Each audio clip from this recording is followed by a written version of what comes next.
사실은 이 시간이 굉장히 어려운 시간이거든요. 직장 일터에 갔다 오셔서 퇴근하고 밤 10시까지 강의를 듣는다는 것은 그렇게 쉬운 일이 사실은 아닙니다. 그렇죠? 그럼에도 불구하고 여러분들이 하나님의 말씀을 사모해서 이 시간 주 앞에 나올 줄로 믿습니다. 하나님께서 저와 또 여러분들에게 은혜를 주시기를 원합니다. 오늘 기도하신 분이 오늘 강의할 제2강의 썸머리를 다 해주셔서요. 네, 감사드리고요. 지난 시간에 약속한 대로 성경 66권이 한 권이다. 왜 한 권이냐 하는 부분들을 설명하다가 시간이 많이 지체가 되어서 약속한 대로 종이 페이퍼에다가 2장에다가 신구약 66권의 어떤 주제를 각 성경이 가지며 그것이 예수 그리스도를 집중해서 주제를 갖고 있다라고 하는 사실을 페이퍼에다가 지금 카피를 해서 여러분에게 나눠드렸습니다. 그걸 참고하시고요. 또 하나 나눠드린 거는요. 오늘 에베소서 분해표라고 나눠드렸는데요. 오늘 강의할 내용은 1장과 2장의 내용입니다. 특별히 교회의 기초가 뭐냐 하는 부분을 에베소서 1장이 설명을 합니다. 특별히 1장 1절부터 14절까지의 말씀을 통해서는 성삼위 하나님이 구속의 사역을 어떻게 이루셨느냐 하는 사실을 설명합니다. 그리고 15절부터 23절까지의 말씀을 통해서는 하나님께서 바울에게 성령의 영감으로 알게 하신 성삼위 하나님의 구속의 역사를 깨닫도록 에베소 교회 교인들이 깨닫도록 하기 위하여서 기도하고 있는 내용이 1장 15절부터 23절에 등장합니다. 그리고 두 번째로 이제 제2장에서 무엇을 설명하냐면 바울이 교회의 구성원이 어떻게 구성되었느냐 하는 사실을 설명을 합니다. 그래서 어떻게 설명을 하냐면 2장 1절부터 22장 전체를 통해서 예수 그리스도 안에서 그리스도인의 위치가 바뀌었다. 그래서 그때의 전에는 이런 설명으로 시작을 해서 이제는 너희들이 예수 그리스도 안에서 위치가 바뀐 존재다 하는 사실을 2장에서 전체에서 설명을 합니다. 그래서 오늘 2강에서는 교회의 진정한 기초가 뭐냐, 하나님이 교회를 어떻게 시작하도록 하셨냐, 교회를 누가 세우셨느냐, 다시 말하면 교회의 주인이 누구냐, 또 하나님께서 교회를 세우실 때 성부 하나님, 성자 하나님, 성령 하나님께서 어떻게 교회를 세우시도록 예정하시고 계획하시고 역사하셨냐 하는 부분을 설명을 합니다. 이런 설명들을 우리가 보면서 한 가지 기억해야 될 사실들은 우리가 신앙생활을 하면서 주워들었던 그런 교회관과는 상당히 다른 부분으로 설명을 전개하고 있는 것을 발견하게 되었습니다. 또 하나는 2장에서 전체 아웃라인을 하고 이제 디테일하게 들어가겠습니다. 구성원이, 다시 말하면 우리는 교회 그러면 예배당을 생각하고 교회의 정치적 구조를 생각합니다. 어떤 측면에서 교회가 뭐냐, 에클레시아가 뭐냐라고 이야기했을 때 사실은 건물을 가르쳐서는 안 됩니다.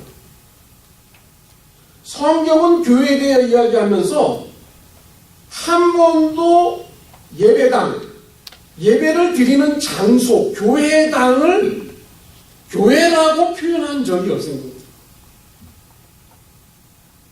단 주는 그리스도시요 살아계신 하나님의 아들이라고 고백하는 성삼위 하나님의 역사로 말미암아 구속의 은혜로 구원받은, 죄사함 받은 사람들이 주님으로부터 부름받아 특별한 장소에서 특별하게 함께 모여 예배하는 그 보이는 교회, 가시적 교회, 정치적 교회를 의미하기는 하지만 그렇다고 해서 건물을, 또 교회의 어떤 시스템을, 교회의 어떤 정치의 그 스트럭처, 그 구조를 곧 이꼬로 교회다, 에클레시아 이꼬로 교회다 라고 말씀하신 적은 없습니다.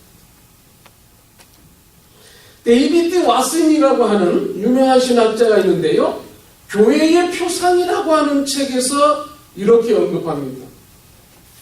신구약 전체에서 하나님께서 예배당을 짓고 교회당을 지으라고 명령하신 성경 본문을 자기는 찾지 못했다. 데이비드 왓슨의 이야기입니다.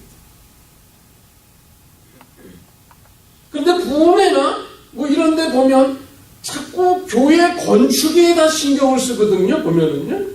마치 중세의 교회가 성 베드로 대성당을 짓기 위하여 면제부를 팔았던 것처럼, 어느 강사가 유명한 강사냐? 부흥회에 초청받아서 설교에 감동을 받고 헌금 많이 나와서 그 헌금으로 예배당 짓는, 그런 강사가 유명한 강사다 하는 이야기가 심상치 않게 도는 것이 오늘날 우리가 신앙생활하는 현 시대라고 하는 사실입니다. 대신 데이비드 왓슨이 교회의 진정한 표상이란 무엇인가라고 하는 책을 이렇게 말합니다.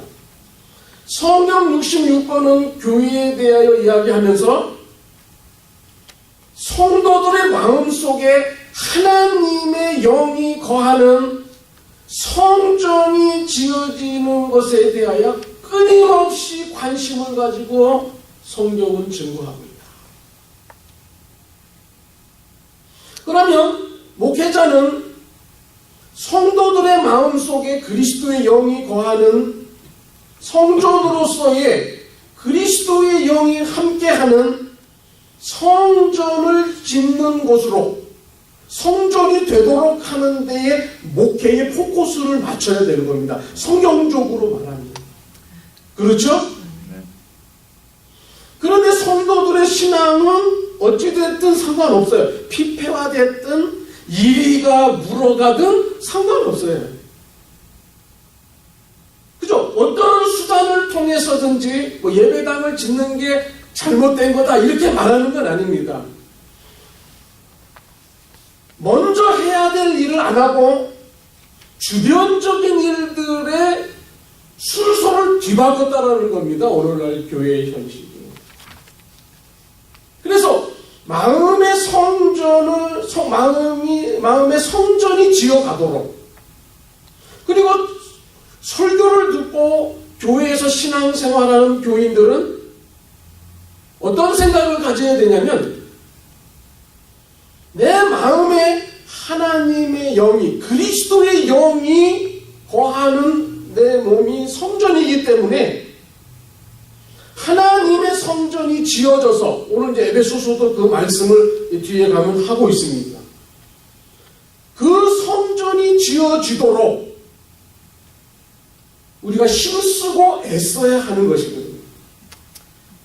그런데 그 에클레시아는 내팽개친 채 보이는 이런 이야기가 있습니다.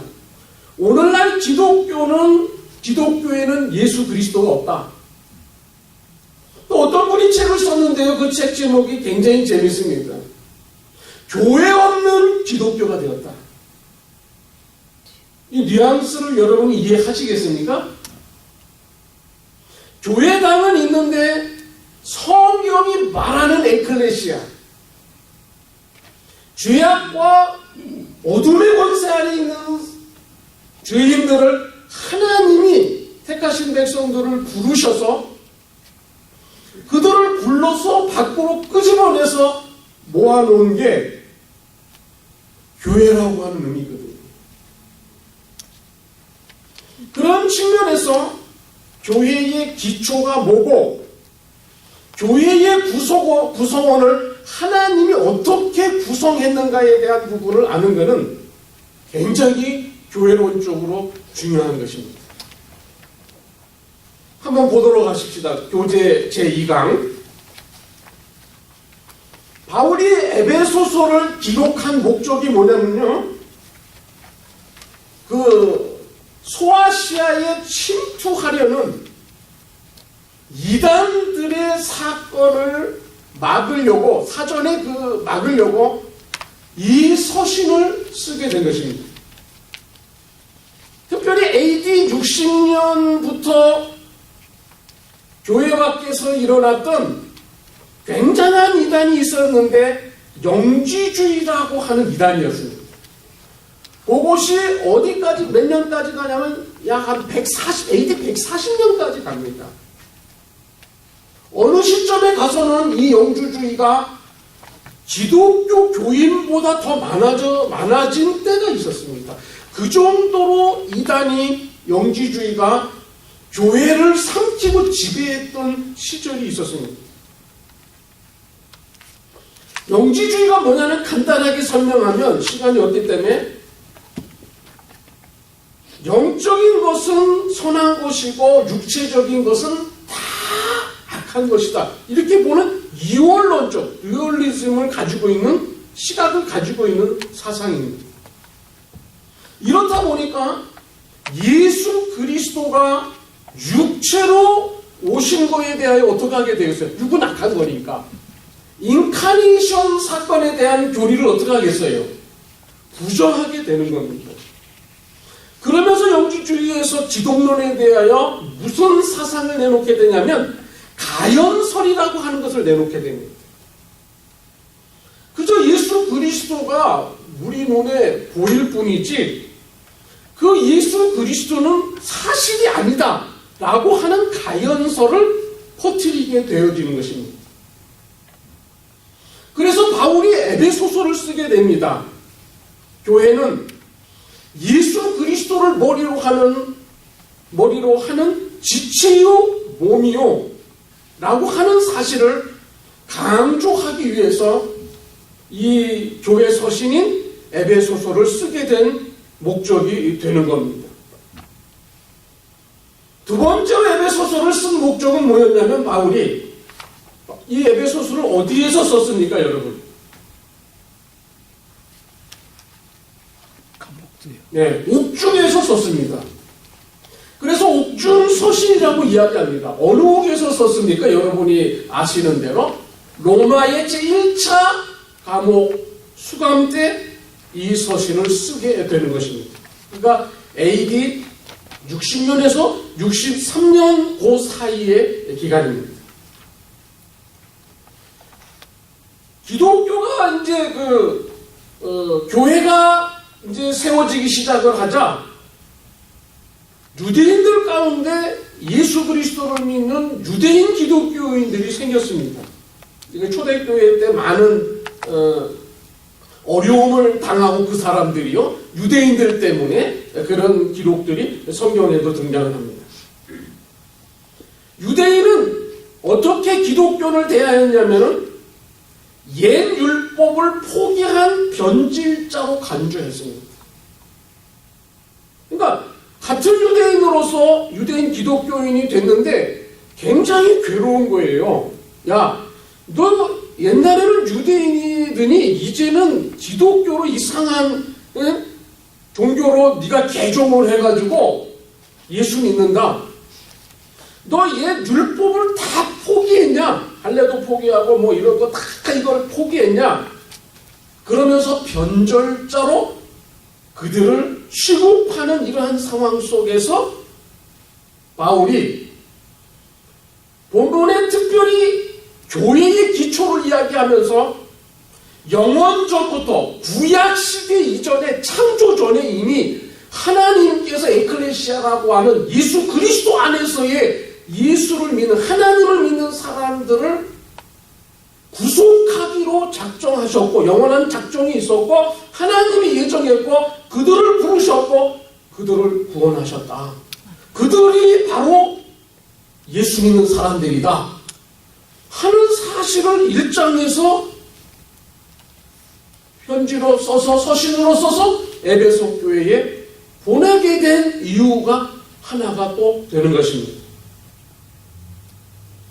세 번째로는 에베소서를 기록한 목적은 성도들로 하여금 그리스도의 몸이니 너희들이 지체니 너희의 머리가 그리스도이시니 그 영광에 걸맞게 살아야 진정한 리얼 크리스찬이라고 말할 수 있다 하는 사실을 설명하기 위하여서 에베소서를 기록하게 된 것입니다.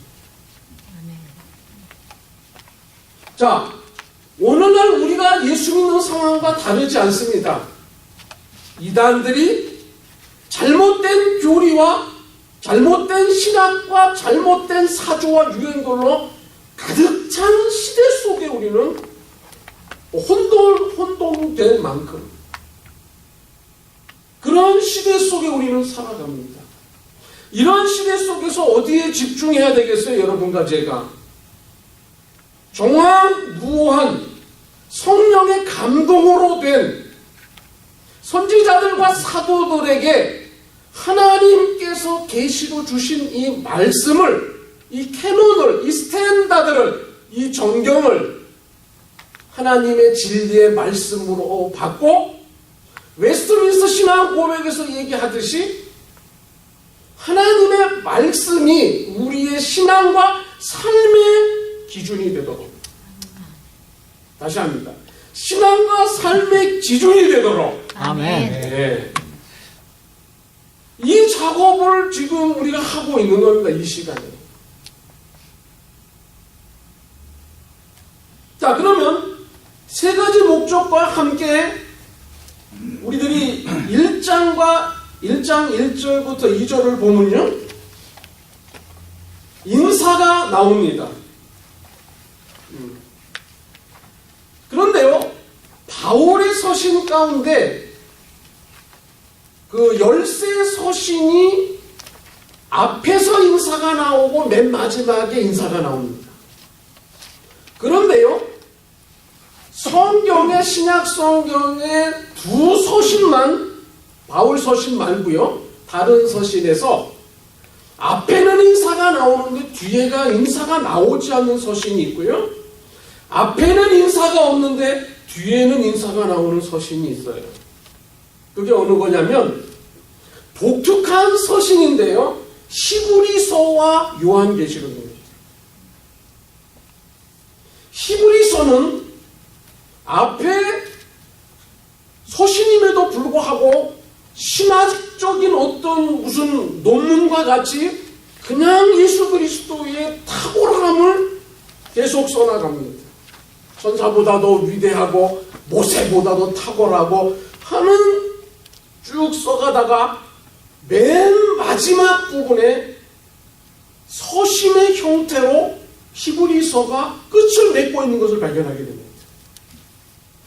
요한계시록은요 서두에 1장에 7교회 편지를 쓰면서 서신의 형식을 가지면서 마지막에 가서는 서신의 형식이 나타나지 않습니다. 이 부분을 좀 머리에 기억하고 성경을 읽는다면 여러분들이 많은 도움을 얻을 것이라고 생각합니다. 특별히 인사 부분에 가장 중요한 그 표현이 있다면 하나님 우리 아버지와 주 예수 그리스도를 쫓아 은혜와 평강이 너희에게 있을지어다. 이렇게 문안 인사를 합니다. 이 은혜는 카리스라고 하는 단어인데요. 하나님의 사랑스러운 호의를 말하는 것이고요. 평강은 에이레네라고 하는 단어인데 은혜의 결과로 하나님과 화목함으로 얻는 마음의 안정과 고요함을 의미하는 것입니다. 바울이 은혜와 평강을 같이 단어를 인사해서 쓰고 있는 이유는 하나님의 은혜 없이는 우리의 심령의 마음에 평강이 있을 수 없다고 하는 사실 때문에 이 단어가 같이 나오는 것입니다. 바울 서신을 보면 은혜와 평강이 너희에게 있을지어다 하는 이 두 단어가 같이 나오고 있는 것을 발견합니다. 여러분과 제가 평강하기 원한다면 제일 먼저 하나님과의 관계가 올바로 설정될 때에 그 다음에 그 은혜의 결과로 평강의 역사가 일어난다고 하는 사실들을 결코 잊어서는 안 된다는 것입니다. 이 인사를 마치고 바울이 1장 3절부터 23절까지 1장 전체를 통해 하나님의 구속의 역사가 교회의 기초가 되었다. 그렇게 말합니다. 자, 교회를 개척하거나 목회할 때 다른 거는 다 있어도 없으면 안 된다라고 말하는 게 있습니다. 사람들이 일반적으로. 개척을 하려도 목회를 하려도 뭐니 해도 뭐예요? 돈이 있어야 된다라고 우리는 서슴없이 이야기합니다. 그런 만모니즘의 시대에 우리는 살고 있어요. 그러나 성경은 말합니다. 교회의 출발점과 교회의 기초와 교회의 시작은 하나님의 구속의 역사로 시작되었고 구속의 역사로 진행되어야 하고 구속의 역사로 마감되어야 하는 것이 교회가 갖는 본질이다. 그렇게 오늘 본문에서 웅변적으로 바울이 설명하고 있는 것입니다. 그리고 교회가 언제부터 생겼느냐, 언제부터 시작됐느냐라고 하는 부분을 우리들이 보통 사도행전 2장에 나타난 오순절 성령 강림 사건으로 시작되었다라고 이야기하지만 그렇지는 않습니다. 창세 전부터 하나님의 영원한 계획 속에서 교회가 하나님의 계획 속에 있었고 만물이 창조되면서부터 하나님의 교회가 시작되었다라고 하는 사실들을 잊어서는 안 됩니다. 물론 형태는 다르습니다. 그러나 구약부터 신약까지 교회의 흐름이 있고 하나님의 구속의 흐름이 있고 하나님의 구원의 역사가 있었다라고 하는, 그리고 구약은 오실 메시아를 증언하고 신약은 오신 메시아를 증언한다고 하는 점에서 교회와 그리스도를 뗄래야 뗄 수도 없는 것이고, 왜? 상상을 해보세요. 머리를 떼고 여러분들의 몸뚱아리만 활동하고 살아가고 돌아다닐 수 있습니까? 그렇게 될 수는 없는 겁니다. 그렇죠? 머리이신 예수 그리스도로 하는, 그리고 그 예수 그리스도께 붙어있는, 연합되어져 있는, 바울의 표현대로 말하면 3장 4장 가면 통일되어져 있는 이 일이 있지 않고서는 교회라고 할 수 없다는 것이 바울의 논증입니다. 그러면 보이는 교회와 보이지 않는 교회, 가견적 교회와 불가견적인 교회, 지상의 교회와 천상의 교회, 그리고 전투적 교회와 승리의 교회로 조직신학에서 교회를 두 가지로 구분하여 봅니다.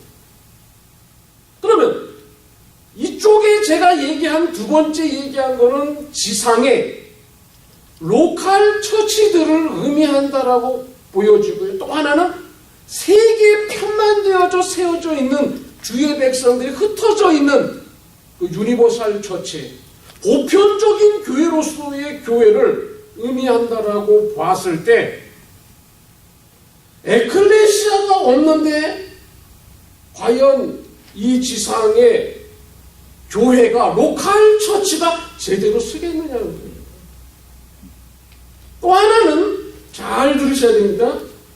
로컬 처치에는 진정한 에클레시아에 속해 있는 사람도 있지만 사실적으로 속해 있지 않은 사람도 있습니다. 예수님이 사복음서에서 가라지와 알곡의 비유를 하셨습니다. 밤중에 자고 일어났더니 그 밭에 가라지가 자라고 있는 거예요. 그 종이 와서 주인한테 저 가라지 그냥 싹 다 확 뽑아버릴 거예요. 그래. 근데 예수님이 하시는 말씀이 뭐라 그래요? 가만히 놔둬라. 추수 때까지 놔둬라. 그 가라지 뽑다가 알곡까지 뽑힐까 두려웁니다. 라고 말씀합니다. 무슨 얘기고 하니요? 이 지상의 교회 속에는 진정한 에클레시아, 보편적 교회, 보이지 않는 교회, 승리의 교회, 전투적 교회, 오늘 에베소서로 말하면 예수 그리스도의 지체로서 붙어있는 사람, 다시 말하면 엔 크리스토스, 예수 그리스도 안에 있는 사람, 영어로 in Christ, 예수 안에 있는 사람이 로컬 처치에 있겠죠? 그러나 그렇게 속하지 않은 사람도 얼마든지 이 지상교회에는, 불완전한 교회에는 있을 수 있다 라고 하는 사실들을 생각해야 합니다. 오늘날 21세기 목사님들은 이 얘기를 잘 하지 않습니다. 왜? 종교 비즈니스가 잘 안 되기 때문에. 그래서 교회 찾아와서 이 자리, 물론 이 자리까지 앉아서 와 있는 게 얼마나 위대하고 영광스러운 겁니까? 쉽지 않은 문제입니다. 그 사실은 저도 압니다. 그런데 이렇게 거짓말 아닌 거짓말을 합니다. 교회당 나와서 처치 멤버십을 갖게 되면 무조건 물세례만 받으면 그 자리는 천국에 들어갈 수 있는 좌석을 확보한 겁니다. 이렇게 가르칩니다. 그러면 17세기의 청교도 목사님들은 그 유명한 위대한 신앙과 삶이 일치했던 청교도 시대의 교인들을 목회했던 목사님들은 어떻게 설교했냐면 주일마다 물었어요. 당신네들이 정말 예수 안에서, 그리스도 안에서 물과 성령으로 거듭나셨습니까? 왜요? 청교도 목사들은 종교 비즈니스맨들이 아니었고 하나님의 부르심을 받은, 콜링을 받은 하나님의 사람들이었기 때문에 그렇게 성령의 말씀으로 그들을 각성하고 그들을 깨우치고 그들을 주 앞에서 세우기를 원해서 그런 설교를 감초같이 주일마다 했던 것입니다. 그러나 반대로요, 로컬 처치에는 있지만 진정한 성경이 말하는 에클레시아에 포함되지 않는 사람이 로컬 처치에는 있을 수 있습니다. 한국의 김남준 목사님이요, 그 책에서 뭐라고 이야기하냐면, 오늘날 21세기는 교회 안에서 교회 안에 예배하러 예수 믿는다고 찾아온 사람들에게 전도해야 될, 예수 믿으라고 전도해야 될 시대가 묻습니다. 근데 제가 제 사상과 철학을 얘기하는 게 아니에요. 성경을 지금 이야기하는 것입니다. 정말 여러분과 제가 예수 안에 있는 것입니까? 저기 세금 내라고 안 할 테니까 아멘 하십시오. 바울은 요로 에베소서에서 이런 표현을 씁니다. 그 다음 시간 나오는데요. 너희들이 전에는 구속의 은혜를 받기 전에는 예수 밖에 있었다. 그러니까 바울이 지금 어떤 논리로 가냐면 예수 안에서, 계속 반복된다. 예수 안에서라는 이 낱말이 참으로 많이 나옵니다. 에베소서 1장부터 6장까지. 그거의 반대 개념이 뭐냐면 예수 밖입니다. 예수님께서요, 제자들을 둘씩 묶어서 성으로 전도하러 보냅니다. 예수의 이름으로 하늘에서 막 사다리가 땅으로 떨어지는, 항복하는 막 그런 일들이 막 벌어져서 신나가지고서 막 옵니다. 신바람 나가지고 예수님 앞에 왔습니다. 예수님, 예수 이름으로 이렇게 권세가 나타나고 이런 능력이 나타나고 이런 일들이, 표적들이 막 일어납니다. 우리 같으면, 오늘날 목회자 같았으면, 야, 참 잘했다. 너희들 내 이름으로 그렇게 했어. 야, 우리 한번 회식하러 가자. 잘했다, 수고했다. 이렇게도 할 만한데 예수님 뭐라고 말하냐면, 너희들이 그것으로 인해서 기뻐하지 말라. 너희의 이름이 하늘나라에, 하나님 나라에 생명책이 기록된 곳으로 기뻐할 것이지, 본질적인 것을 보도록 예수님이 말씀하신 것입니다. 그러므로 교회는 교인입니다. 다른 게 아닙니다. 교회는 주는 그리스도시요 살아계신 하나님의 아들입니다. 이 디오스라고 고백하는 사람들이 교회입니다. 그러면 교인들에게서 진짜 참 교인이라면 예수님은 직분, 천국 가는 데는 직분 상관없습니다. 저는 목사가 됐기 때문에, 안수가 닿기 때문에 천국 간다. 그렇게 한 번도 지금까지 믿은 적 없습니다. 나도 역시 여러분과 똑같이 예수 믿기 때문에 구원받고, 예수님이 나를 먼저 찾아와 주셔서, 기독교 종교는 수도 종교가 아닙니다. 계시 종교지. 수도 종교란 사람이 하나님을 찾아가는 겁니다. 이게 모든 종교의 특징입니다. 그리고 행위 구원을 강조하는 이단들과 로만 캐톨릭의 특징적인 신앙의 형태고 이해입니다.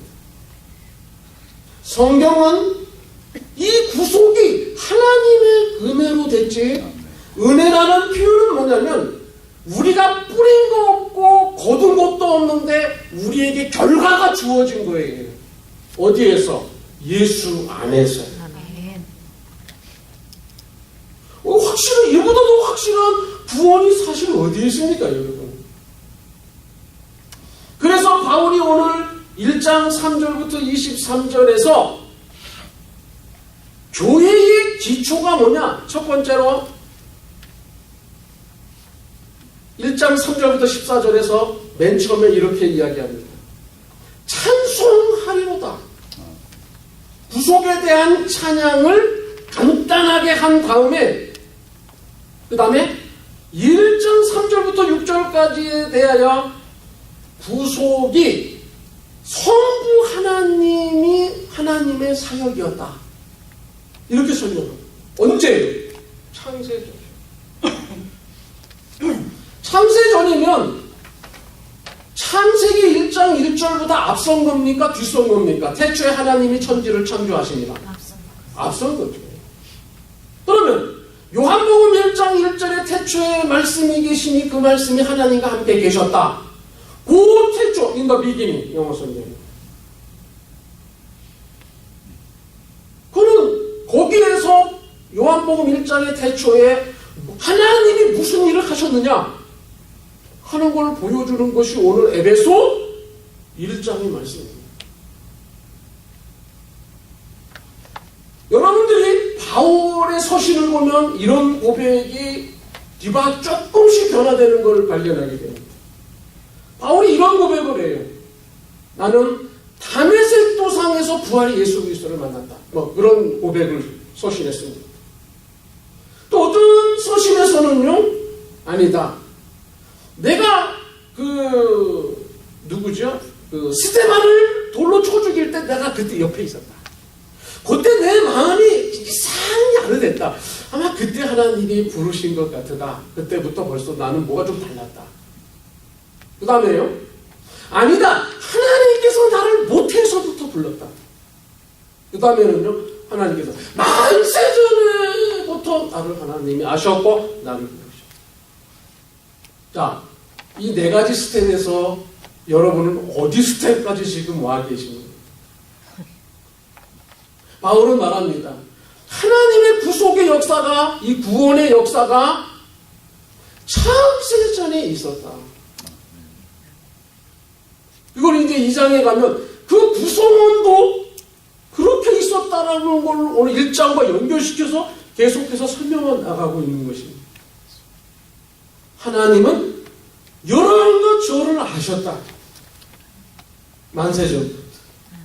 이게 기가 막힌 이야기입니다. 우리가 이게 잘 안 믿어져서 그렇지, 믿어지기만 한다면, 또 성령께서 우리들로 하여금 그걸 믿기만 한다 그러면 세상에 다른 건 필요 없습니다. 물질이 필요하겠어요? 아니, 물질 필요하긴 필요하죠. 건강? 그건 다 시작한다. 세상과 나는 강고도 없고 구속받은 자의 고백이 뭐예요? 세상과 나는 강고도 없고 구속한 주만 내 눈에 보입니다. 여러분 눈에, 제 눈에, 목회하는 백목사 눈에 뭐가 눈에 더 크게 보이느냐에 따라 우리 안에 무엇을 동경하며 무엇을 그리워하고 무엇에 관심이 있는가를 당장 측정할 수 있습니다. 신앙보다 하나님의 구속의 은혜보다 하나님의 영광보다 피로 값주고 사신 주님의 교회보다 돈이 더 크게 보이고 권력이 더 크게 보이고 세상적 쾌락이 더욱더 크게 보인다라고 그러면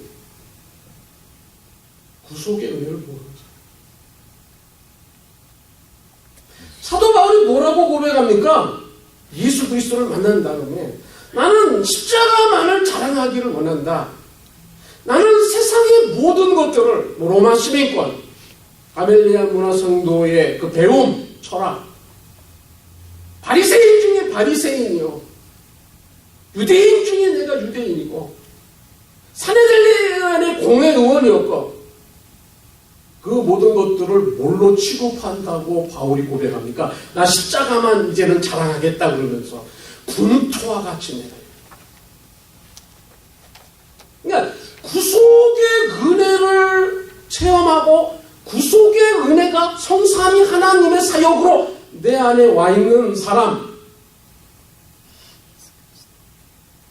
삶이 달라집니다. 달라져야 정상입니다, 여러분. 자, 드라마나 영화 같은데 정말 사랑하는, 아주 망나는 남자가 사랑하는 여자를 만났어요. 삶이 달라집니까? 안 달라집니까? 달라져요. 그 여자가 하지 말라는 걸 안 하고 하라는 걸 하고 멈추라는 건 멈추고 가라면 가고 그래요. 달라져요. 삶이다. 여자를 만나도 달라지는데 살아계신 하나님을 우리가 만났다면, 인격적으로 예수 그리스도를 만났다면, 성령이 내 안에 내주하고 계신다라고 한다면 우리의 삶이 달라지지 않는다. 말씀이 가짜든지 내가 가짜든지 둘 중에 하나예요. 그런데 말씀은 진리고 가짜가 아닙니다. 아멘. 할렐루야. 아멘. 예. 내가 뭔가 썸씽 농해인데 내 자신. 그러니까 교회의 영광을 회복하려면 뭐냐? 저부터 정말 진정한 그리스도인으로 이민생활 어렵고 힘들어도 살아야 되는 거고, 여러분도 아무리 힘들기 때문에 보람차게 살아야 되지 않아요? 보람차게. 고생 끝에 낙이 온다고 그 일사각오를 갖고 주님 앞에서 내가 어떤 존재인데 구속의 은혜를, 그것도 삼위일체 하나님의 구속의 은혜를 덧입은 사람입니다. 그 영광을 소개하고 있는 겁니다. 1장, 2장, 3장에서.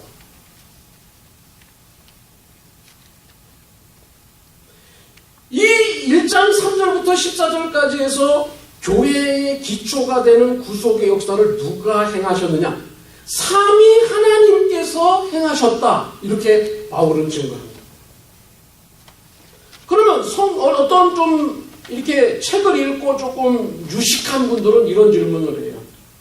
성경에 삼위일체라고 하는 단어가 없다. 그건 신학자들이 만들어 놓은 거지. 그런 개념 자체도 이 성경에 없다. 그렇게 얘기하는 사람들을 목회 현장에서 만나요. 아니에요. 제가 교재에다가 써놨습니다. 창세기 1장 26절을 가면 하나님께서 인간을 만드실 때 우리의 형상을 따라 우리의 모양대로 우리가 사람을 만들고, 그 복수 우리라고 하는 단어를 쓰고 있어요. 또 창세기 11장 가면 무슨 사건이 등장합니까? 창세기 12장은 아브라함을 부르시는 콜링 사건이 나오고, 11장에는 그 앞장에는 뭐가 나와요? 바벨탑 사건이 나오죠. 그죠? 거기에서도 바벨탑 사건을 심판하는 본문에서, 자, 우리가 내려가서 거기서 그들의 언어를 혼잡게 하자라고 하는 복수용이 나오게 되는 거예요. 그 엘로힘이라고 하는 복수용. 오늘 본문에서는 구속을 설명하면서, 오늘 본문에서 하나님께서 교회의 기초를 마련했는데 구속의 사역을 통해서 마련하셨다. 그리고 예수 그리스도 안에서 마련하셨다. 그리고 성령의 인치심으로 마련하셨다. 그러면 진짜 에클레시아 교인이 되려면, 하나님 앞에 영광을 돌리는 사람이 되려면 뭐예요? 하나님의 구속의 은혜가 뭐예요? 구속의, 성삼위 하나님의 구속의 은혜를 입은 사람들이 모여야 그게 진짜 교회가 돼요.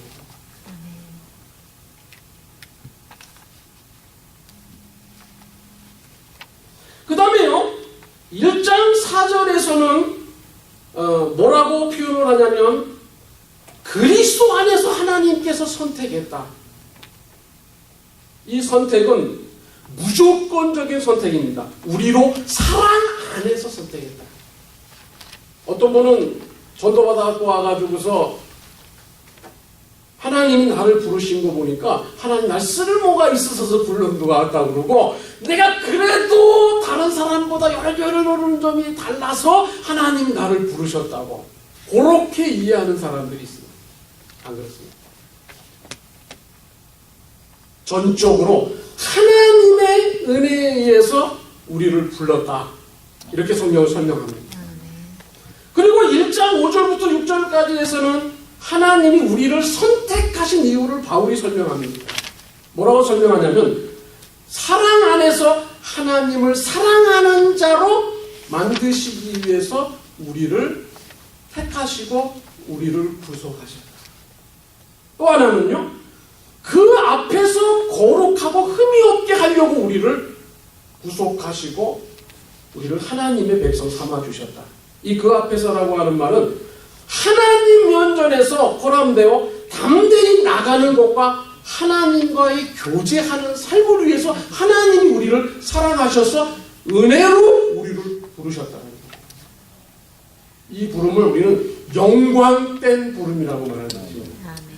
이걸 모르면 내가 굉장히 그리스도 예수 안에서 값어치 없는 존재로 살아가요. 그리고 이 몸을 창기의 몸으로 드리고 육신의 정욕과 안목의 정욕과 이생의 자랑으로 살아가는데 열심으로 거기에 헌신하고 봉사하는 삶을 살 수밖에 없어요. 모릅니다. 그 다음에 또 하나는 하나님의 구속의 사역을 설명하면서 하나님의 예정하심이 있었다. 이게 뭐 이제 다른 교단분들은 장로교나 예정론 주장하지, 우리가 침례교가 감리교가 이런 거는 주장하면 안 된다고 이렇게 이야기를 합니다. 그런데 신학자들이 예정론이라고 하는 거를 정리하기 이전에 성경의 그 예정 교리가 이미 성경에 등장하고 있다는 거예요. 이걸 어떻게 있는 거를 없다고 반박하겠느냐 하는 거예요. 그러므로 하나님의 예정 가운데에는 두 가지가 있습니다. 선택과 유기라는 것이 있습니다. 선택은 하나님께서 택하시는 거고, 유기는 택하지 않고 자연 상태에 있는 인간으로 죄인의 그 신분으로 하나님이 간섭하시지 않고 그대로 내버려 두시는 것을 의미합니다. 유기했다. 그리고 하나님의 선택에는 또 생각해야 될 것이 뭐가 있냐면, 오늘 본문을 보면은요, 유효적인 부르심과 무효적 부르심이 있습니다. 자, 예수님이 12제자를 부르셨습니다. 그 중에 유효적 부름을 받은 사람은 11제자예요. 결론적으로 보니까. 무효적 부르긴 불렀어. 날 따르라. 예수님 제자로서 3년 동안 예수님과 공생의 삶을 살아갑니다. 그런데 맨 마중에 예수님을 팔아먹은 제자가 나타났어요. 어떻게 설명할 것이냐? 무효적 소명자였다고 하는 사실을 보게 된다는 거죠. 여러분, 사울왕도요 기름 부음을 받았습니다. 근데 그는 나중에 미쳐서 정신 이상이 돼서 생애를 마감합니다. 그리고 하나님이 그 사울을 떠납니다. 그럼 어떻게 설명하냐? 기름 부음까지 왕으로서 받았는데. 그래서 여러분과 저의 부름이 유효적 소명 속에 있는지 무효적 소명 속에 있는지를 한번 점검해 볼 필요가 있는 것입니다. 요거 이제 하나 여기 성부에 대해서만 하고요. 그 다음에 섭리에서는요, 보존과 협력과 통치라는 개념을 이해하셔야만 이 예정과 하나님의 작정이라고 하는 부분을 다 이해할 수 있다라고 하는 것입니다. 그리고 그 다음에 하나님이 하신 일은 어답션을 하셨습니다. 그 어답션이라는 건 뭐냐면 본질상 하나님의 자녀가 아니었지만 뭐예요? 법적으로 의롭다 해서 하나님의 자녀로 삼아주신 거예요. 누가? 하나님이 그 일을 하셨다. 왜? 하나님의 은혜의 영광을 찬미하게 하려고 여러분과 저를 예정하시고 창세전부터 우리를 부르시고 구속하시고 의롭다 하시고 성화의 길을 가게 하시고 영화의 과정까지 하나님의 나라에 들어가도록 우리들을 부르셨다는 것입니다. 단지 이 세상에서 잘 먹고 잘 살고 복 받고 번영하고 누리고 이것만을, 그것도 하나님이 이 땅의 복으로, 땅의 기름진 복으로 주시기도 하지만 그 이전에 정말 여러분과 저를 부르신 것은 하나님을 하나님 되게 찬양하고 하나님을 하나님 되게 섬기며 하나님을 하나님 되게 높여드리도록 찬미하도록 하는 존재로 여러분과 저를 부르셨습니다. 가장 잘 설명할 수 있는 단어가 선물입니다. 기프트. 그죠? 돈을 주면서 선물이다. 그건 안 하죠. 그건 매매행위지, 그건 선물이라고 말하지 않습니다. 그 다음에 은혜를 생각할 때 나는 거저받았지만 하나님이 주시는 편에서는 무한한 값을 치렀어요. 요거를 기억을 안 해서. 자, 인민사회에서 살기가 어렵고 힘드니까 밥 한 그릇 대접하는 것도 굉장한 융성한 대접입니다. 그렇죠? 그러면 밥 한 그릇을 대접받는 사람이 무슨 생각을 해야 되냐면 이게 상식이에요. 우리 예수 믿는 사람들. 아, 저분이 직장을 다니면서 희생을 하고 고생을 해서 나한테 밥 한 그릇을 대접하는 희생과 사랑과 봉사와 섬김이 있구나.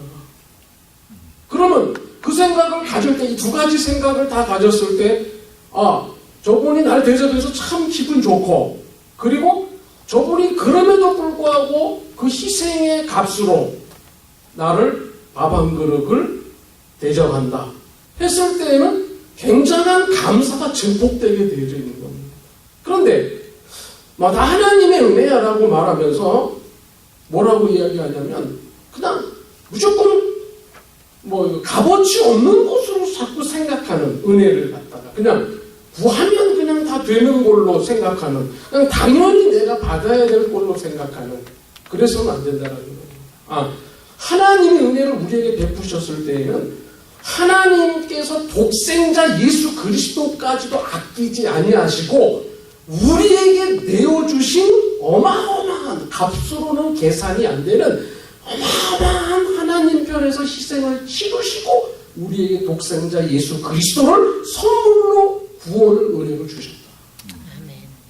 그러니까 이 고백이 없이는 참된 그리스도인으로서의 인식의 삶을 살고 있다고 보여지지 않아요. 그거를 생각하셔야 합니다. 그러나 다른 거는 이제 여러분 읽어보시고요. 그 다음에 뭐라고 바울이 얘기하냐면 1장 7절에서 후반부에서 이 구속의 사역이, 예수 그리스도의 성자 예수 그리스도의 사역이 그리스도의 피로 말미암았다. 이건 뭘 얘기하는 거냐면 예수 그리스도의 대속적 죽음을 직접적으로 설명한 표현이에요. 피 한 방울, 물 한 방울 남김없이 우리에게 하나님의 구원의 은혜를 베푸셨다. 받을 수 있는 조건이 우리에게 있느냐? 아무것도 없어요. 그 죄의 조건으로 죽을 수밖에 없어요. 죽었어요. 죽을 수밖에 없는 게 아니라 죽었어요. 죽어 있어요. 그럼에도 불구하고 그리스도의 피로 우리의 죄를 사하시고 우리들을 다시 살려주셨어요. 이런 작업 속에서, 하나님의 사역 속에서 뭐가 등단한 거예요? 교회가 등단한 거예요. 그러면 교회를 우습게 볼 수가 없어요. 교회를 가볍게 볼 수가 없어요. 하나님의 사랑이, 하나님의 은혜가, 하나님의 은총이 어떻게 집약되어 있는 곳이에요. 그 다음에 구속과 죄사함, 여러분이 그거 좀 읽어보시면 다 이해할 것 같고요. 그 다음에 성자 예수 그리스도의 사역으로 1장 7절과 8절을 보면 성도들은 구속을 받았는데 곧 죄사함을 받았다는 거예요. 이 죄사함이라고 하는 단어는 구속이라고 하는 단어와 달리 인간의 구원에만 쓰는 표현의 단어예요. 자, 이런 성경 구절 읽어보셨죠? 만물도 하나님의 구속을 입은 하나님의 백성들이 많이 나오기를 원한다. 로마서인가 어디 보면요. 그런 구절이 있지요. 구속은 넓은 의미를 갖고 죄사함의 뜻을 포함을 하는 단어입니다. 그러니까 넓은 의미로서 쓰는 겁니다. 구속이 그 만물과 인간에게 회복되는 그런 것으로 구속이라고 하는 단어를 쓰고 있는데, 죄사함이라고 하는 것은 인간 죄인에게만 의롭다 하시는 그 일에만 이 단어를 사용하고 있음을 아셔야 합니다. 그 다음에 1장 9절을 가보면 성자 예수 그리스도의 사역이 뭐였냐? 하나님의 모든 지혜와 총명으로 하셨다는다. 이 하나님의 모든 지혜와 총명을 어떻게 설명을 또 했냐면 바울이 본문에서 하나님의 뜻의 비밀이다. 자, 거기 설명을 해놨는데요. 지혜가 뭡니까? 지혜와 총명이 같이 왔어요. 아까는 은혜와 평강이 같이 왔다고 그랬죠, 인사말에서. 근데 여기서는 지혜와 총명이 같이 왔어요. 그러면서 그 하나님의 모든 지혜와 총명으로 하나님의 뜻의 비밀을 이루셨다. 이렇게 표현을 했거든요, 바울이. 하나님의 뜻의 비밀. 여기서 말할 때 지혜는 여러 가지 대상 중에서 바른 것을 선택할 수 있는 능력을 지혜라고 표현한 거고요. 총명은 그 여러 가지 대상 중에 바른 것을 선택한 것을 뭐예요? 행할 수 있도록, 그것을 선택할 수 있도록, 그것을 행위할 수 있도록 분별력을 갖는 것을 의미했다라고 합니다. 요것과 더불어요. 지혜와 명철을 성경이 어떻게 설명합니까? 하나님을 아는 것이 지혜요, 악을 떠나는 것이 명철이라고 했습니다. 그렇죠? 지혜와 명철이 같이 옵니다, 성경. 잠언서 같은 경우에. 또 하나는요, 은혜와 자비라고 하는 용어를 우리가 같이 생각해 볼 수 있습니다. 은혜가 뭐냐면, 결코 우리가 받을 수 없는 것을 받는 것이 은혜고, 우리가 마땅히 받아야 될 것을 안 받는 것이 자비예요. 다시 합니다. 무슨 말 이해하셨어요? 은혜는 우리가 받지 않아야 될 것을 받은 것이 뭐겠어요? 구원의 은혜죠. 그렇죠? 그 다음에 우리가 자비는 뭐예요? 우리가 마땅히 받아야 될 것을 안 받은 것. 그렇죠? 그게 뭐예요? 진노와 하나님의 심판입니다. 그렇죠? 그러니까 은혜와 자비는 뭐예요? 동전 앞뒤에 하나예요, 사실. 지혜와 명철도 뭐예요? 하나예요. 하나님을 아는 사람이 죄를 막 짓고 물 먹듯이, 물 마시듯이, 밥 먹듯이 할 수 있어요? 하나님 존존 앞에서 살아가는 사람이 뭐 실수로 무지해서 연약해서 지을 수는 있겠지만 연약해서 우리들이 일부러 고의로 고범죄를 할 수는 없는 거거든요. 왜? 하나님을 아는 지혜를 가진 사람은 뭐야? 악을 떠나는 명철이 반드시 같이 와요.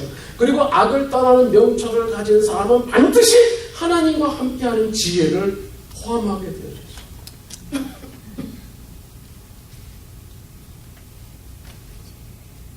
그 다음에요, 하나님의 뜻의 비밀이라고 했는데, 하나님께서 모든 지혜와 총명으로 구속의 은혜를 이루셨는데요. 그 비밀이라는 말은 그 미스테리온이라고 하는 헬라어 단어인데 감추어져 있는 것을 의미합니다.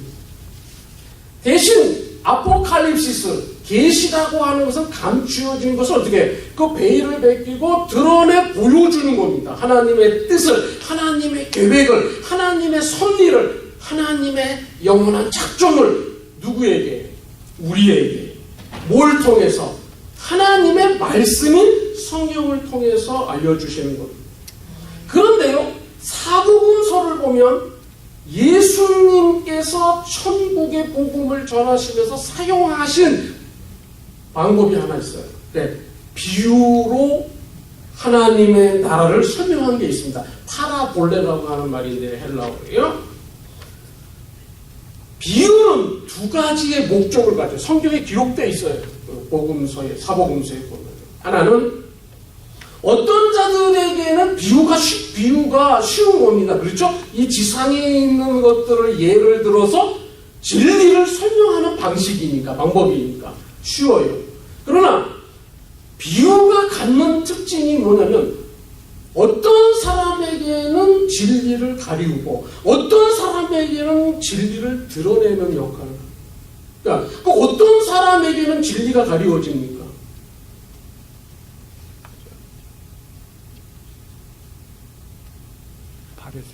바리새인, 예. 지혜 있다 하는 자들, 안 믿는 사람들, 하나님 대적하는 사람, 그런 사람에게는 아무리 쉬운 비유라고 파라볼레라고 해도 가리워지고, 어떤 사람이 어린아이와 같고 정말로 무지하지만 연약하지만 그런 사람에게는 뭐예요? 그 하나님의 나라의 진리를 어떻게 하나님이 파노라와 같이 펼쳐서 보여주신다고요.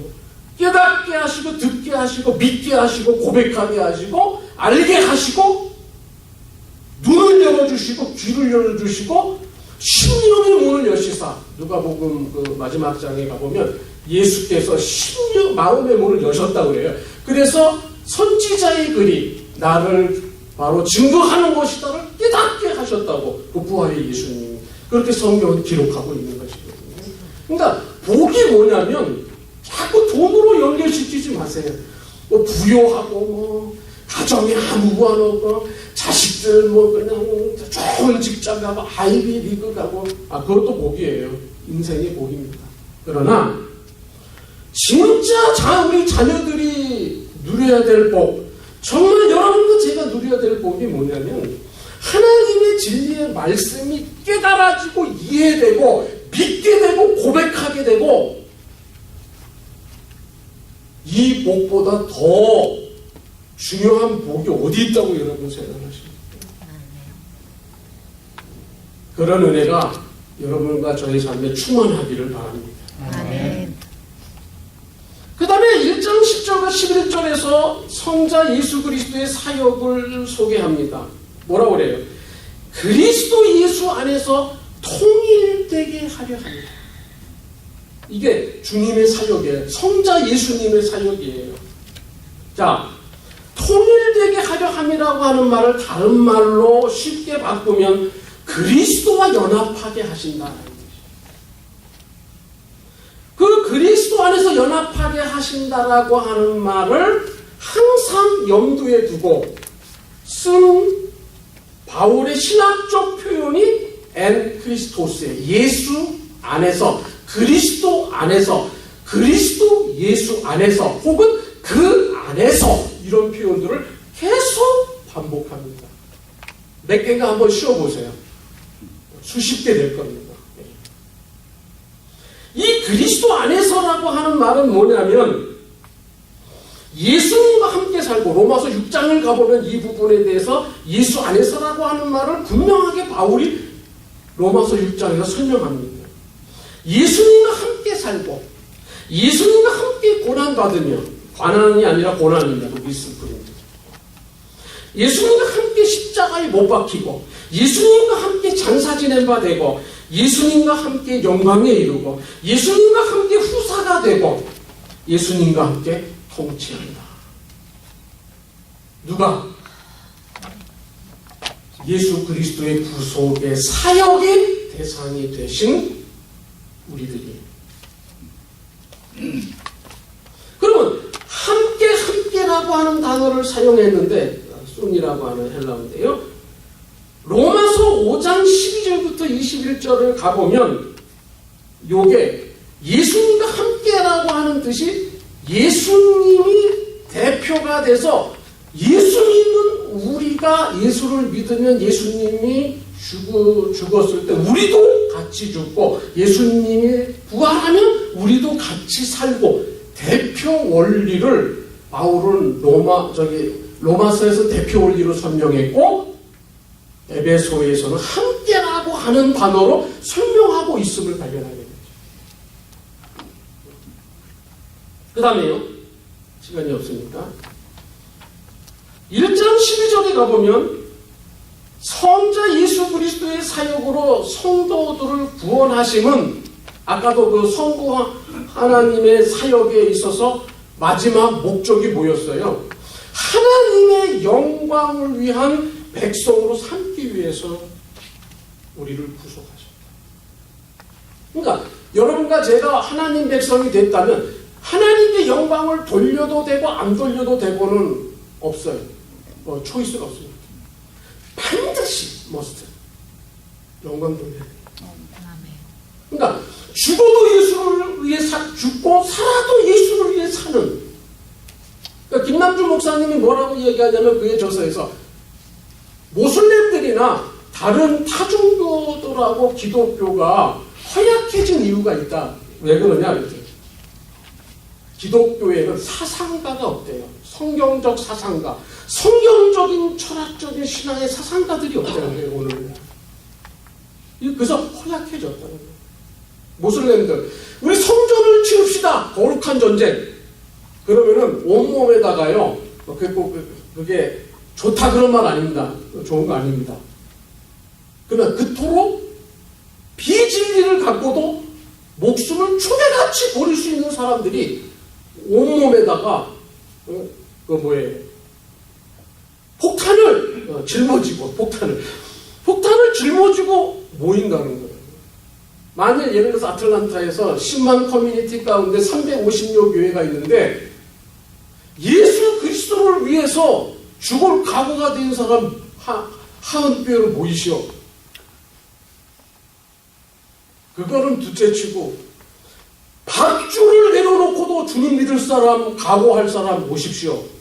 밥줄 내려. 없을 거야. 저도 힘들 거야. 갈까 말까, 해야 되나 말아야 되나 이럴 겁니다.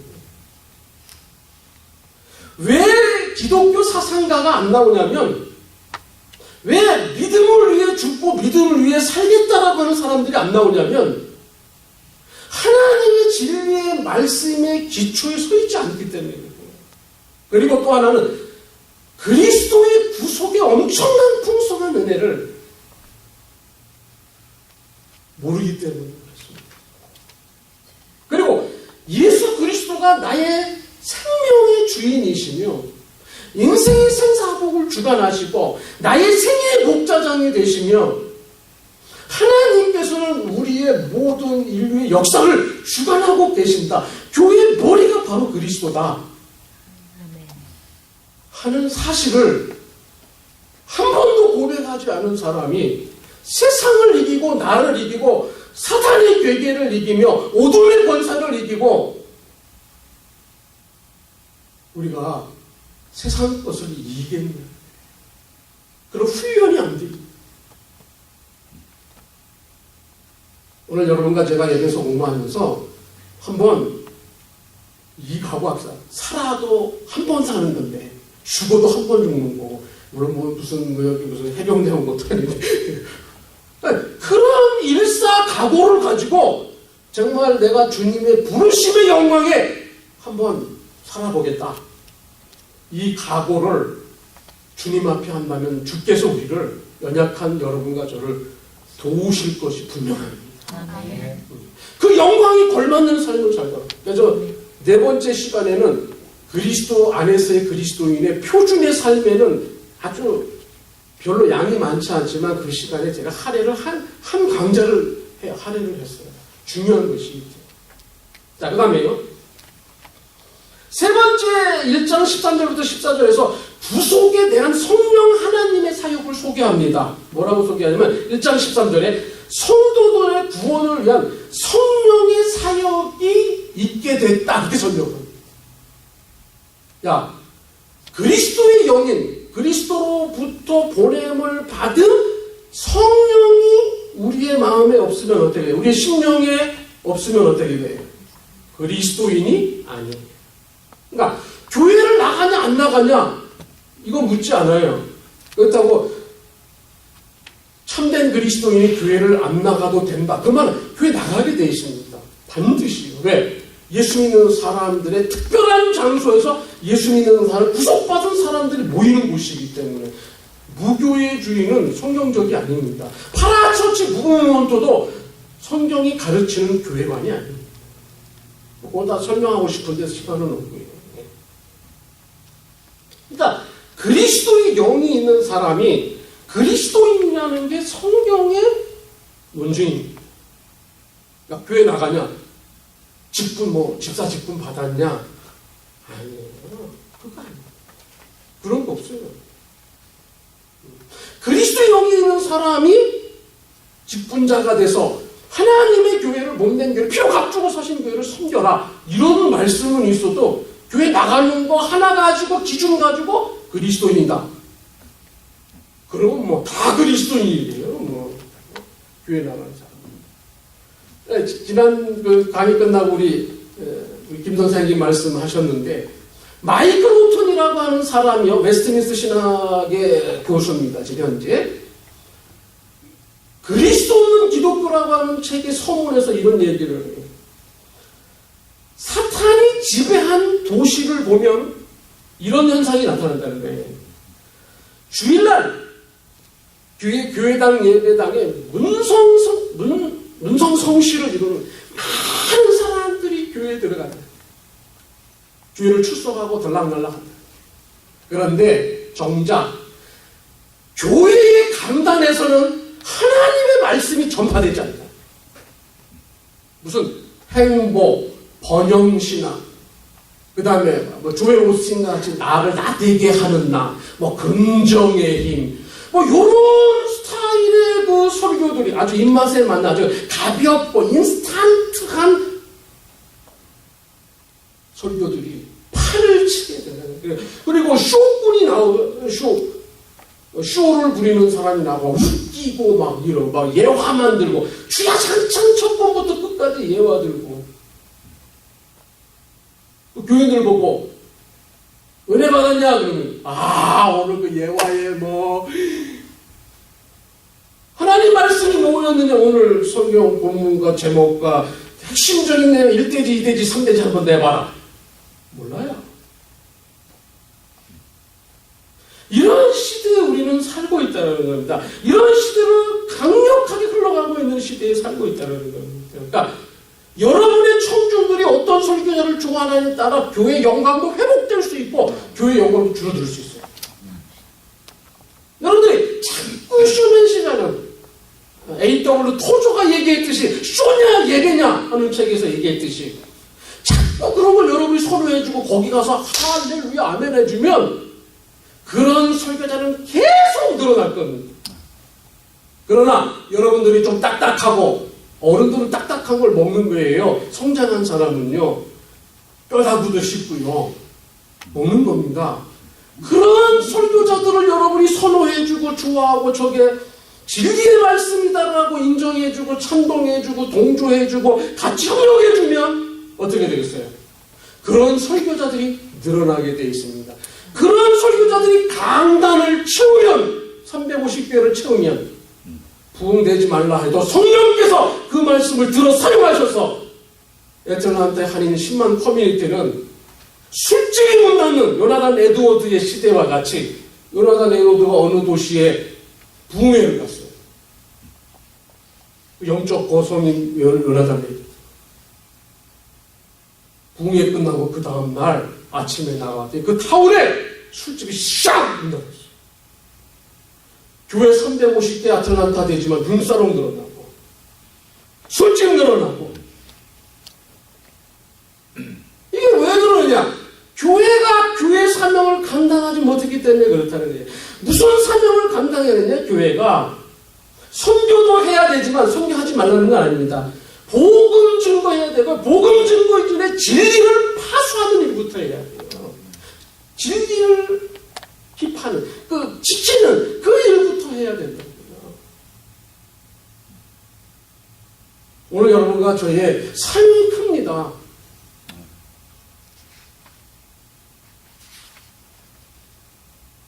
그 다음에요. 1장 14절을 가보면 성령은 구원의 보증이 되신다 그래요. 이 신약 성경 27권 가운데 보증이신, 구원의 보증이신 예수 그리스도를 증거하는 책이 어느 거냐? 유다서입니다. 유다서 가서 한번 많이 읽어보세요. 예수 그리스도의 거기 나 어저께 지난주에 그 예수 그리스도 주제했죠. 거기 유다서 보면 예수 그리스도는 우리의 보증이 되신다. 이게 총 주제예요, 유다서예요. 자, 그 다음에요. 이런 성삼위 하나님의 구속의 사역을 설명한 다음에 이게 창세전에 이런 하나님의 작정과 예정이 있었다. 이렇게 설명한 다음에 바울이 대뜸 기도합니다. 그래서 1장 15절부터 23절까지 바울의 첫 번째 기도가 등장합니다. 무슨 기도를 하냐면 하나님께서 바울에게 주셨던 계시의 수납자로 주셔서 성삼위 하나님이 구속의 역사에 참여하셨다라고 하는 이 계시의 말씀을 에베소 교인들이 깨닫게 해 주십시오. 자, 바울이 왜 이 기도를 서신을 쓰다가 이 기도를 첫 번째 기도, 계시를 깨닫게 해달라고 기도했을까요? 이거는 제가 볼 때는 바울이 자기의 생애의 경험에 비추어서 이 패턴이 나왔다고 생각합니다. 바울이요, 다메섹 도상에서 예수 그리스도를 만나기 전에도 하나님 잘 믿는다고 본인이 생각했어요? 안 했어요? 했어요. 자타가 공인했어요? 안 했어요? 바울에 대하여? 했어요. 그런데 부활의 예수 그리스도를 만난 다음에 생각하니까 하나님 믿은 게 아니에요. 다메섹 도상에서 예수 그리스도를 만나기 전에 바울이 39권 구약 정경 성경을 알았어요? 몰랐어요?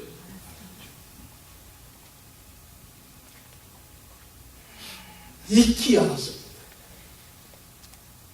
그런데 예수 그리스도를 봤어요? 못 봤어요? 바울이? 못 봤기 때문에 예수 그리스도와 예수 그리스도를 믿는 사람들을 핍박하려고 다메섹 도상으로 가고 있는 도중에 부활의 예수 그리스도를 만납니다. 그게 사도행전 9장 바울의 회심 사건이 9장 1절부터 9절까지 등장합니다. 무슨 얘기예요? 왜 기도하고 있는 거예요? 이 에베소 교회 교인들이 이 15절 16절을 보면 이렇게 이야기합니다. 주 예수 안에서 너희의 믿음과 모든 성도를 향한 사랑을 내가 들었다. 에베소 교인들아, 너희를 인하여 내가 감사한다. 감사하기를 마지 않는다. 그러니까 감사한다는 얘기예요. 그죠? 네. 멈추지 않는다. 내가 기도할 때에 너희를 위해서 하나님께 간구하고 간청하고 말한다. 뭘요? 17절부터 23절까지. 그 구속의 계시를 창세전에 있었던 그 성부 하나님, 성자 하나님, 성령 하나님의 구속의 그 역사를, 그 계시의 말씀을 너희들이 깨닫기를 나는 원한다. 그러니까 율법을 배우고 회당을 왔다 갔다 하고 평생 율법을 배우면서 살았던 바울, 하나님의 말씀을 성경, 구약 성경을 읽었지만 하나님의 뜻을 전혀 발견하지 못했던, 무슨 뜻이에요? 기도했다는 얘기는 에베소 교인들이 하나님의 은혜가 없이는 그 계시의 말씀을 깨달을 수 없다고 하는 확신이 자기의 경험에 비추어서 있었기 때문에 이 기도를 하고 있는 겁니다. 여러분, 예수 믿으면서 말씀 하나 놓고 주여 이 말씀 깨닫게 하시고 예수 잘 믿게 하시고 예수 알기 원합니다. 내 평생의 소원. 그런 기도 한 번이라도 해보신 적 있으세요? 있을 겁니다. 나 예수 알기 너무, 저도 그랬어요. 신학교 다니면서 예수에 대해서 설명하고 어렸을 때도 해야 되는데 잘 알지 못하고 누가 잘 알려주는 사람도 없고 성경을 봐도 이게 이거 같고 저게 저거 같고 가물가물하고, 물론 뭐 성경이 짝이 맞아서 막 돌아가는 그런 체험은 했지만 그러니까 늘 평생에 뭐예요? 예수 알기 원합니다. 주님 정말 알아서 내가 정말 그리스도인답게 살기를 원합니다. 이 소원이 가슴속 깊이 그 심층 의식에서부터 일어나는 그 마음이 바울에게 있었다고 저는 보여집니다. 그래서 계시를 깨닫게 해주십시오. 이거는 공부한다고 되는 것도 아니고, 이거 뭐 가서 뭐 강의 하나 쭉 듣는다고 해서 관통하는 것도 아니고, 전적으로 하나님의 은혜에 의해서만 가능합니다.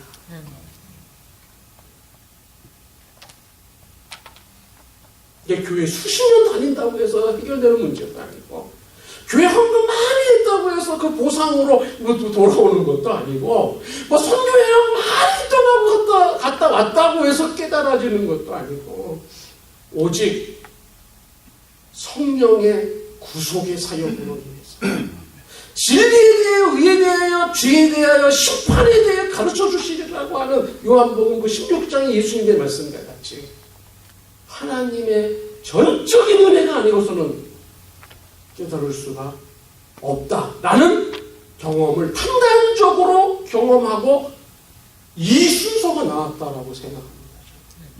어떤 주석에도 없는 거, 제가 준비하면서 성경 보면서 그런 기도하면서 깨달음이 왔어요.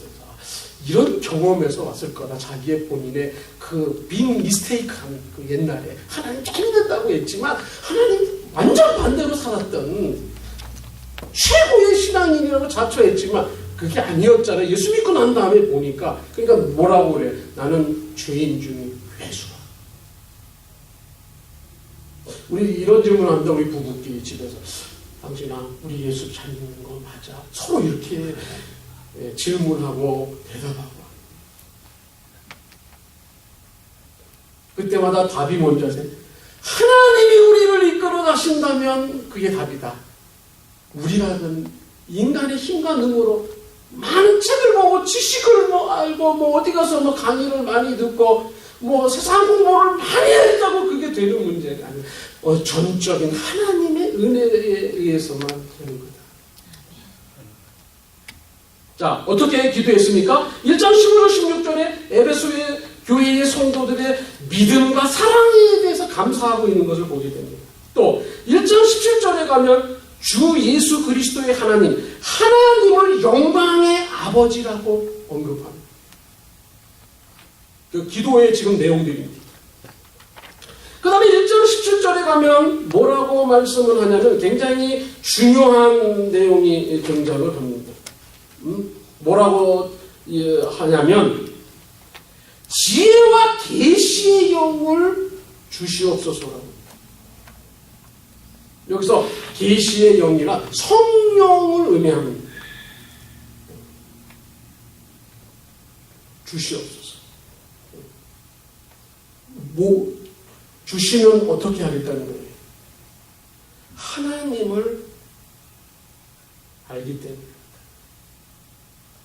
자, 예수 그리스도를 왜 믿어야 됩니까? 예수 그리스도를 통해 하나님께로 갑니다.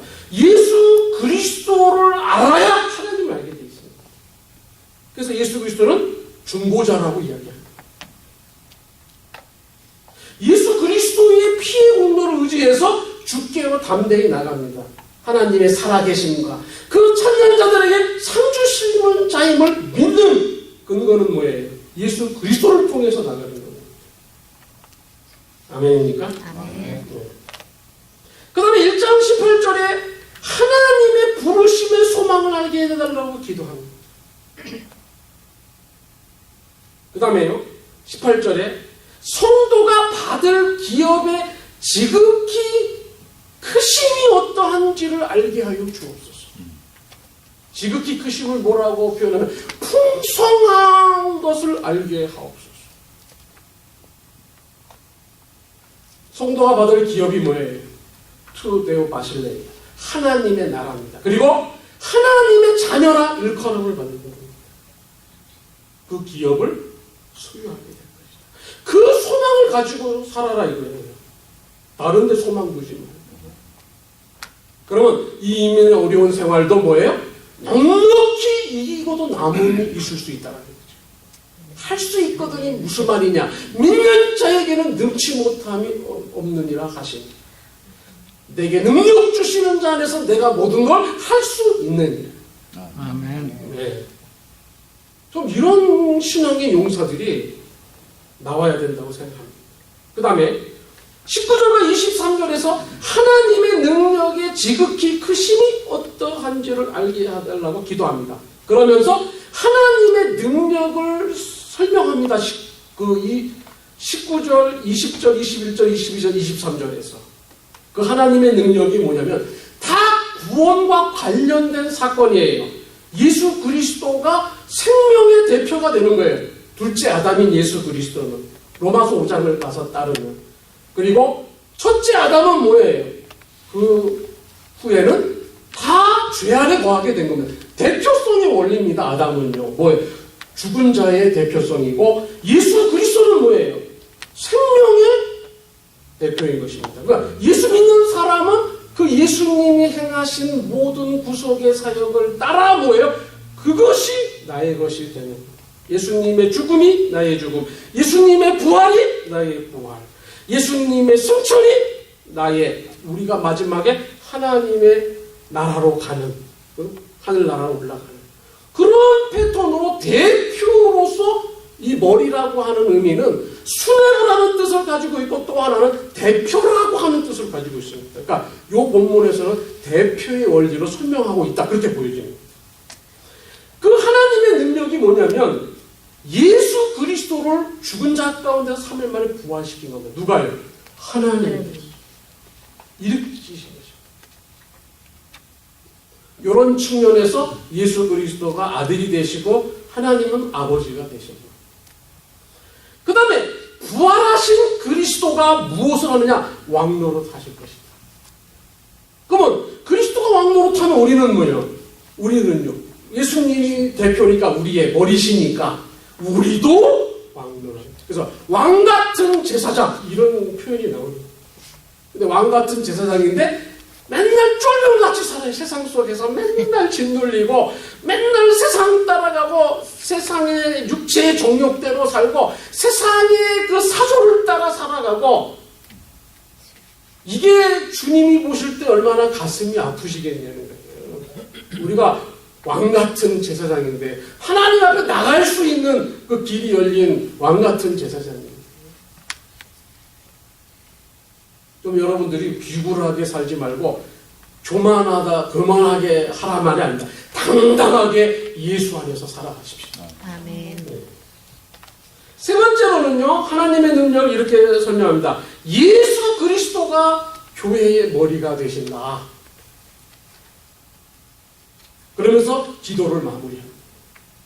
그러면서 2장에 가서는 교회의 기초를 1장에서 얘기한 다음에 그 다음에는 뭐예요? 구속의 사역을 얘기한 다음에 그 구속의 사역의 계시를 이해해달라고 얘기한 다음에 뭘로 가요? 교회가 건물이 아니고 무슨 정치적 시스템도 아니고 뭐 교회는 재정도 아니고 교회는 뭐 이게 시설도 아니고 교회가 뭐라고 그랬어요? 에클레시아가 아까 첫 시간에 바로 예수 믿는 사람들이다.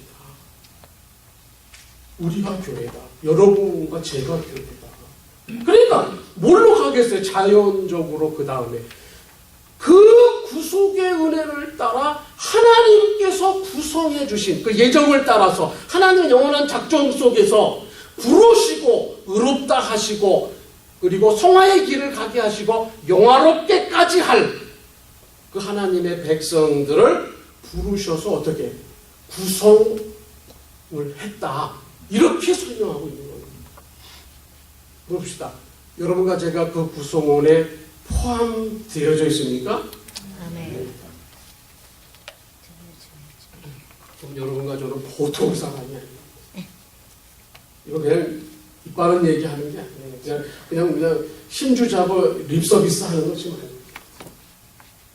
놀라운 존재입니다. 이렇게 이야기합니다. 이 교회의 구성원을 2장 1절부터 22절까지 그리스도 밖에 있던 너희들이 이제는 뭐예요? 그리스도 안으로 들어왔다. 위치를 알려줍니다. 그래서 2장 1절부터 3절까지 해서 뭐가 등장하냐면 너희들이 구속을 받기 전에 구원받기 전에 죄사함을 받기 전에 인간은 본래 이러한 형편이 있었다는 것을 이야기합니다. 왜? 구속의 은혜가 얼마나 큰지를 부각시키기 위한 것입니다. 요게 로마서에서도 이런 패턴이 등장을 합니다.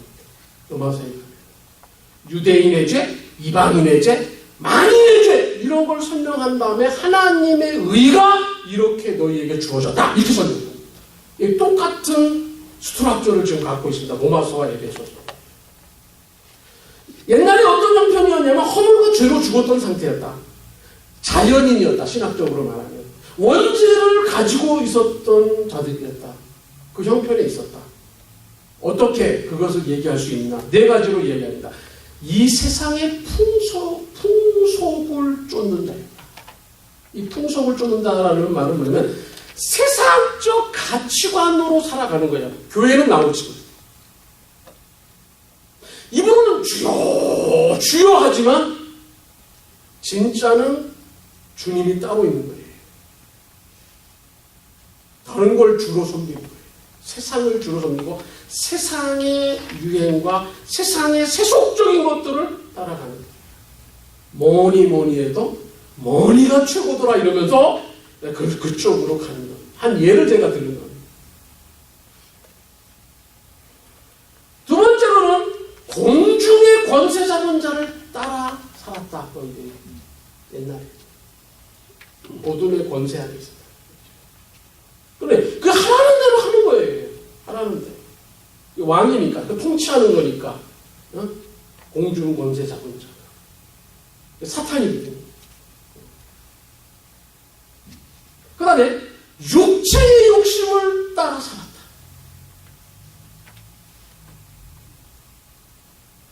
그러면서 말하기를 네 번째, 결국 너희들이 과거에는 그때에는 구속받지 못한 그때에는 본질상 진노의 자녀였다. 이렇게 설명합니다. 그런 다음에 2장 4절부터 7절까지 그러나 하나님이 우리를 그리스도와 함께 산 자가 되게 하셨다. 할렐루야. 위치가 바뀌었어요. 죽음에서 산 자로. 그렇죠? 우리 완전히 바뀐 사람이니까 그럼 뭐가 바뀌어야 돼요? 이제는 그거를 위치가 바뀌었으면 삶도 바뀌어야 되고 예수 믿으면 제일 먼저 바뀌는 게 있어요. 뭐예요? 가치관이에요. 예수 믿기 전에는 물과 성령으로 거듭나기 전에는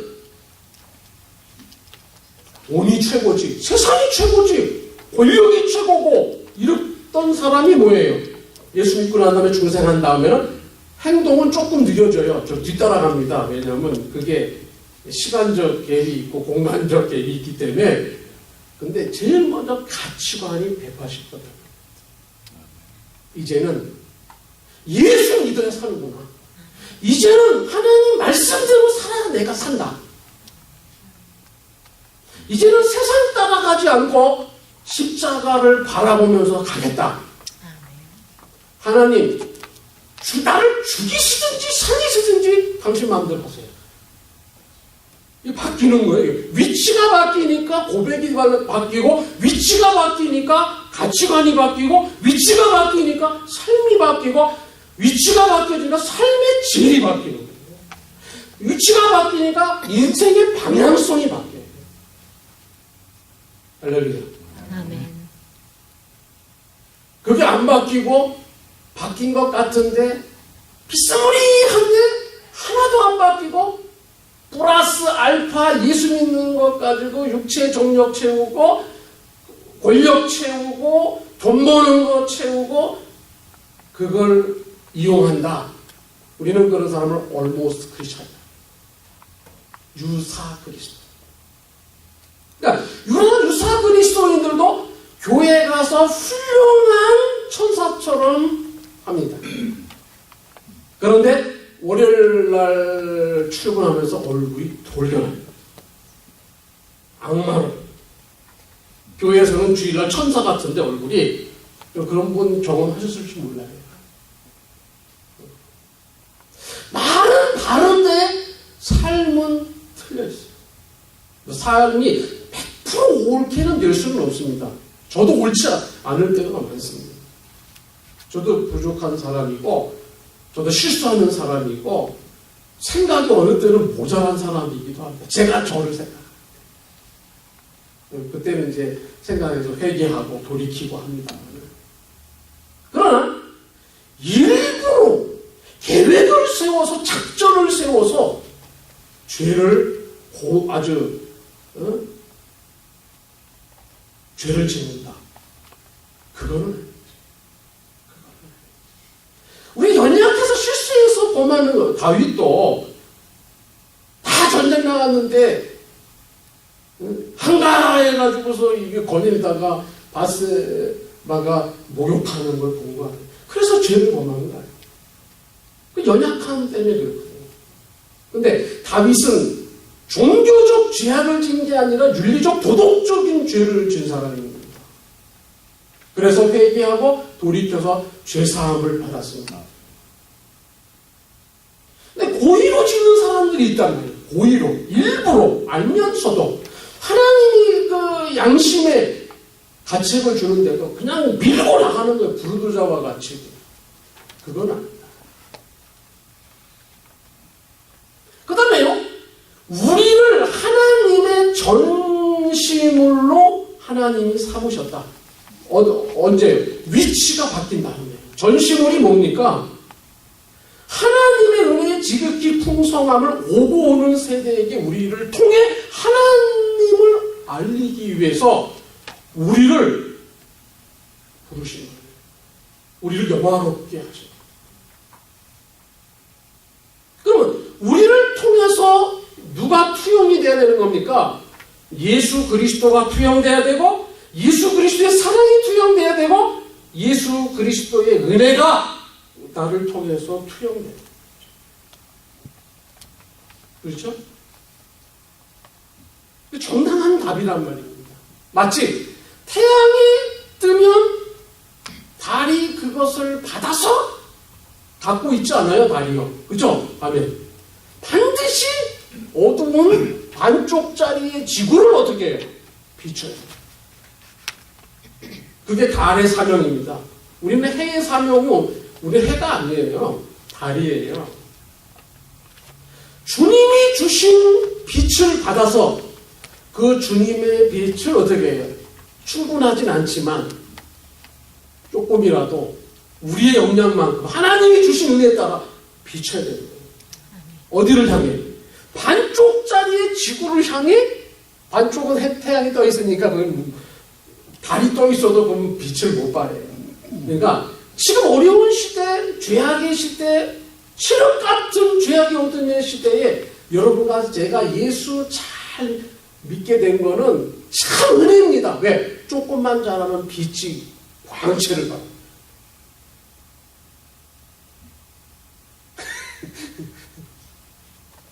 하나님 우리 얼마나 사랑하셨으면 이 칠흑 같은 죄악이 어두운 밤에 이제는 뭐 동성연애가 막 행하여지고 이제는 캘리포니아에서 부모가 2명 이상, 3명 이상도 법제화하겠다 이렇게 나왔어요.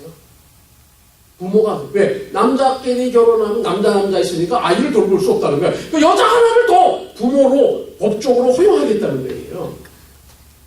어디까지 갈는지 모르겠어요. 저는 지금 이렇게 막 가는 속도가 상당히 지금 아주 쏜살같이 갑니다. 지금 우리가 대책이 안 써요.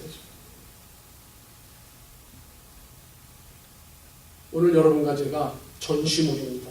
하나님께서 그럽니다. 세상 사람을 향해 야, 내 백성, 내가 구원한 백성을 봐라 그런단 말이에요. 우리를 지치는 거죠. 얼마나 영광된 교회로 여러분과 저를 부르셨는가를 다시 한번 기억해야 됩니다.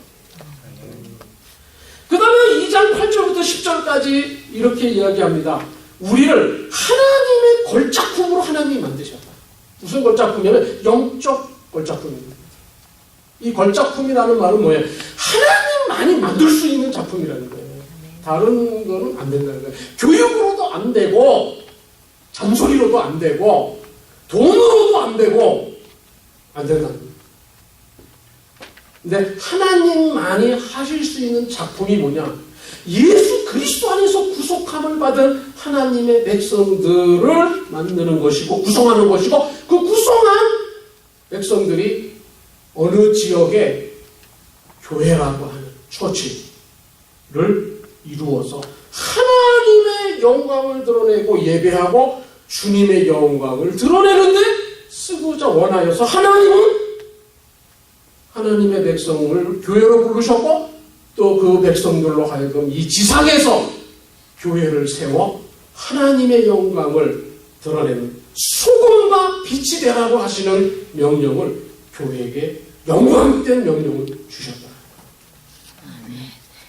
그 다음에 네 번째 2장 11절부터 18절까지 뭐라고 얘기하냐면 우리는 그리스도 안에서 창조된 새 사람이다. 오라 이전 것은 지나갔으니 새 것이 되었도다. 근데 이게 맨날 송구영 신예배 때 새해 되면 맨날 과거는 지나고 새 것이 되었도다 했는데 맨날 그것이에요. 보면은 그렇게 슬로건과 캠페인으로 되는 거 아니다. 교회 프로그램으로 되는 거 아니다. 뭘로 돼요? 그리스도 안에서만. 아멘. 누가 하시는 작업이에요? 그리스도 안에서. 아까 얘기했잖아요. 1장에서 성부, 성자, 성령께서 하시는 사역이다. 누구를 향해? 죄인을 향해서. 기쁘게 구원하고자 하는 자들을 향해서. 독생자 예수 그리스도까지 내어주시면서 그 안에서 새 사람으로 창조한다. 이렇게 얘기해서요. 황금의 입이라고 불리웠던 크리스토스이라고 하는 에베소서 강해책을 봤더니 이런 얘기를 과거로 돌아가는 것만 의미하지 않는다. 이 새 창조. 에덴 동산에 타락하기 전에 그 영광보다 훨씬 탁월한 영광이다. 이 그리스도 안에서 새로 빚어진 이 새 사람이 되는 거죠. 그렇게 카멘트를 했어요. 동의합니다. 그러니까 에덴 동산 그리워하지 마시고 예수 그리스도 안에 있는 것을 기뻐하시고 감사하시고 찬양하면서 여러분과 제가 살기를 원합니다. 아멘. 2장 11절 12절에 이렇게 말합니다. 그리스도 밖에 있는 이방인의 상태를 언급합니다. 왜요? 다시 한번 또 언급해요. 야, 너희의 부르심이 얼마나 영광이 되냐. 그거 보여주고요. 그 다음에 2장 13절부터 18절까지는 그리스도께서 우리의 화평이 되셨다. 그리스도손이 이런 얘기를 해요. 그리스도인의 평안과 평강은 다른 것이 아니라 심리적인 것이 아니라 우리가 그리스도의 화평을 그리스도께서 이루신 화평을 인하여 하나님 앞에 마음 놓고 나갈 수 있는 것을 의미하는 것이다. 자, 그럼 하나님 앞에 마음 놓고 나갈 수 있는 것이 뭐예요? 예배 아닙니까? 매일 주일날 예배 드려요. 여러분, 주일날 예배를 감격적으로 못 드리고는 신앙생활을 옳게 한다고 볼 수 없습니다. 교회도요, 예배에 생명을 걸어야 됩니다. 어떤 사람은 찬송 부르고, 어떤 사람은 두리번하고, 어떤 사람은 또 애기 갖고, 예배 시간에. 그러면 좀 살아계신 하나님 앞에 코람되어 예배하는 겁니다. 여러분, 오늘부터 이제 돌아가서 다 주일을 돌아오거든. 여러분 담임 목사님들이, 야, 평신도 신앙교육원 갔다 오더니 예배가 달라졌다고 이렇게 칭찬받을 정도로요. 신령과 진정으로 예배하는 그 예배에 성공하는 여러분 예배를 감격적으로 주일날 드리면 일주일의 은혜가 나는 것입니다. 그거 그냥 사찰같이 많은 날 다음 주에 또 있는데 아니에요. 절대적 카이로스의 시간에 의해서는 오늘은 없습니다. 오늘 지나가면 오늘은 없습니다. 다른 날이 내일은. 그리고 우리의 인생에 카이로스 시간이 있어요. 우리의 인생 얼마 남지 않았어요. 그렇죠? 각자마다 카이로스의 시간이 있어요. 얼마 남지 않았어요. 그 남은 시간을 어떻게 하나님의 영광을 위해서 쓸 수 있겠는가?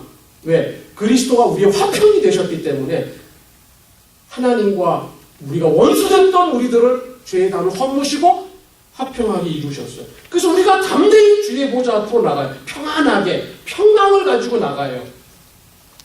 그리스도성은 그렇게 평안과 평강을 설명합니다. 에베소서. 제가 그거 보고 굉장한 은혜를 받았습니다. 이게 보통 설교할 때 이렇게 예수 믿으면 평안해진다 이렇게 얘기하지 보좌 앞에 나가는 하나님 앞에 자유스럽게 평안하게 진리 안에서 화평 화평을 이루었기 때문에 그리스도께서 평강을 가지고 하나님 앞에 담대히 나가는 게 평안이다.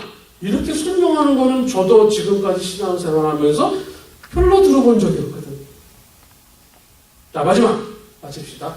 2장 19절부터 22절까지는 이런 걸 쫙 설명하면서 완성의 과정에 있는 교회를 설명하는 거예요. 그러면서 3장에 가서 바울의 특권으로서의 사도로서의 소명, 그 다음에 바울의 두 번째 기도 교회의 연합을 설명하면서 어떻게 하나님께서 교회를 기초를 세우시고 어떻게 삼위일체 하나님께서 역사하셔서 완성으로 우리들을 하나님의 열심으로 우리를 이끌어 가실 것인가 하는 것을 3장, 4장에서 제시해요. 그래서 다음 주는 바울의 교회의 보편성, 교회의 통일성이 뭔지, 그 완성을 과정을 향해 가는 교회를 어떻게 바울이 그리고 있는지 다음 시간에 3장, 4장, 16절까지 공부하도록 하겠습니다. 오늘 여기까지 기도하십시오.